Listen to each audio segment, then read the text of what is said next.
ଯେତେବେଳେ ଲୋକମାନେ ଆମ କାର୍ଯ୍ୟକୁ ସମାଲୋଚନା କରନ୍ତି ଏହି ସମୟରେ ଆମକୁ କିପରି ପ୍ରତିକ୍ରିୟା ଦେବା ଉଚିତ ଏଥିପାଇଁ 6ଟି ପଏଣ୍ଟ ଦିଆଯାଇଛି। ଚାଲନ୍ତୁ ଗୋଟି ଗୋଟି କରିକି 6ଟି ଯାକ ପଏଣ୍ଟ ଦେଖିବା। ପ୍ରଥମ ପଏଣ୍ଟ ହେଲା ଶୁଣିବା ଏବଂ ବୁଝିବାକୁ ଚେଷ୍ଟା କରିବା। ଯେତେବେଳେ ଲୋକମାନେ ସମାଲୋଚନା କରନ୍ତି ସେତେବେଳେ ଆମକୁ ଦୁଃଖ ଲାଗିବା ସ୍ୱାଭାବିକ। ଏହାର ପ୍ରଥମ ପଦକ୍ଷେପ ହେଉଛି ଶୁଣିବା ଏବଂ ବୁଝିବା। ସମୟ ନେବା ଏବଂ ବୁଝିବାକୁ ଚେଷ୍ଟା କରିବା ଯେ କାହିଁକି ଲୋକମାନେ ଆମ କାମକୁ ସମାଲୋଚନା କରୁଛନ୍ତି। ନମ୍ବର 2, ଆମ କାର୍ଯ୍ୟକୁ ଆମେ ଯାଞ୍ଚ କରିବା ଏବଂ ଦେଖିବା ଯେ ଏଥିରେ ସୁଧାର ହୋଇପାରିବ କି ନାହିଁ। ଦରକାର ହେଲେ ସେମାନଙ୍କୁ ପଚାରିବା ଯେ ଆମ ତ୍ରୁଟି କ'ଣ। ଯଦି ସେଥିରୁ କିଛି ସମାଲୋଚନା ଯୋଗ୍ୟ ତେବେ ଏହାକୁ ଗ୍ରହଣ କରିବା ଏବଂ ଉନ୍ନତି ପାଇଁ ପଦକ୍ଷେପ ନେବା। ନମ୍ବର 3, ସକାରାତ୍ମକ ଦୃଷ୍ଟିକୋଣ ରଖିବା। ଆମକୁ ସକାରାତ୍ମକ ମନୋଭାବ ବଜାୟ ରଖିବାକୁ ପଡ଼ିବ।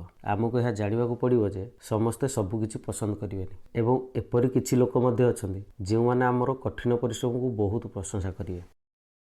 ନମ୍ବର 4, ଆମ ଭାବନାକୁ ସମାଲୋଚନା ଠାରୁ ଅଲଗା ରଖିବା। ଏହା ବହୁତ ଜରୁରୀ। ଆମ ବ୍ୟକ୍ତିଗତ ଭାବନାକୁ ଅଲଗା ରଖି ଫିଡବ୍ୟାକ୍ର କାରଣ ଉପରେ ଧ୍ୟାନ ଦେବାକୁ ପଡ଼ିବ। ଏହା ଆମକୁ କିପରି ପ୍ରୋତ୍ସାହିତ କରିବ କିମ୍ବା ଆମ କାର୍ଯ୍ୟରେ ଉନ୍ନତି ଆଣିପାରିବ ତାହା ବୁଝିବାକୁ ଚେଷ୍ଟା କରିବାକୁ ପଡ଼ିବ।